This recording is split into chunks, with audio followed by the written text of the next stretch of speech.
Welcome to our new series, The 200 Movie Challenge. Our goal this year is to watch 200 movies that we haven't seen yet. If you want to listen to the full podcast where this clip is from, the link will be in the description.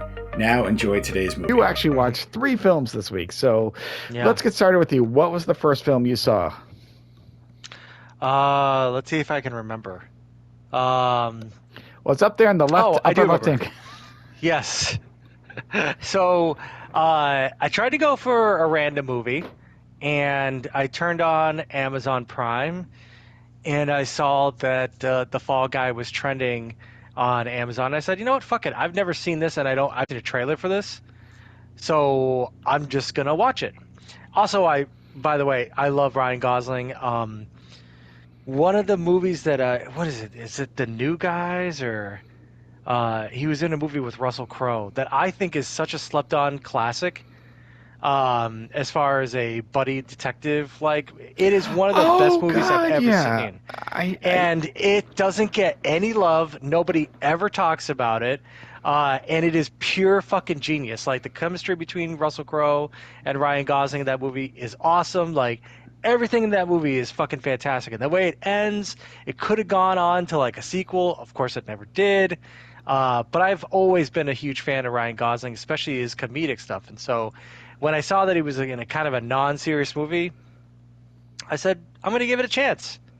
I'm going to watch it. What's the worst that could happen? It has Ryan Gosling. It can't be that bad. And just from the very beginning, there are those movies that you have just pure enjoyment that you watch, and this movie made me laugh the whole way through. It's just to give you kind of a premise for it, he's a stuntman, had a fling with like the girl that was a camera operator. He has an accident that hurts him on set. He disappears for a year. He's called back to work on a movie, and then now the girl that he kind of left and stopped talking to, but he had this fling with, is now the director of that movie. And then the plot kind of unfolds into this major conspiracy, but it's all done in a very comedic, super fun action style that doesn't really ask a lot of you. And honestly, I was entertained throughout this whole entire fucking movie. It surprised the shit out of me. I had never seen a trailer for it. I think I had seen like a TikTok of one of the scenes. I just didn't know which Ryan Gosling movie it was from. And then when I saw it in this movie, I was like, oh my God, that's where that's from. It's just a scene where he's tied up and he's telling the guy that, he has to eat carbs because his brain runs on glucose. Which I had seen that on TikTok. But overall, the movie was fun. It didn't ask much of you. It had a plot. It was funny and things wrapped up. It was a love letter overall to Hollywood stuntmen as well, like in the background, as far as like those being, really the guys that take all these crazy ass stunts and get no credit for them. They're put in place in case if something happens to them. Well, not that nobody will care, but the actor is still alive, so the stuntman is kind of like expendable.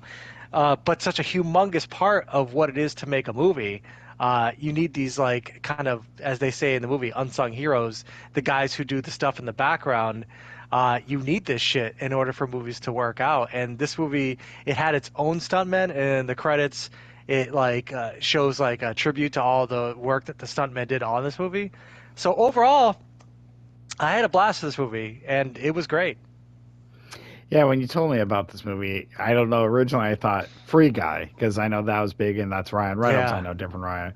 And yes, I've been a huge Gosling fan since I think it was Murder by Numbers with Sandra Bullock. I think that's the 1st movie I ever saw with him. It's so freaking good. But I've never even heard about this one, so I Neither did do I. like over the top action. And who knows? Maybe I'll get a chance to see it. But so I guess the question is, where does this rank on your list? Well, it ranks under Lawrence of Arabia, and I put it above Oppenheimer because, to be quite honest with you, and I was having this conversation with a friend of mine, how do you rank movies in your heart? You know that they're good, but you'll never see them again, versus movies that you had a really good time and that you'll see over and over again. They're super digestible, but they're not quote unquote good movies. Like, how do you rank those movies? And like Oppenheimer, like I said last week, I get it. It's Christopher Nolan whatever I've said about it in the past, it's expertly crafted. I didn't feel shit from Oppenheimer that I could not have gotten from like a documentary about Oppenheimer. It was a long 3-hour movie, very well shot, well acted for what it was. But to be quite honest, with the subject matter, I don't really give a shit. So I just had to kind of slog through Oppenheimer, and I'll never see it again.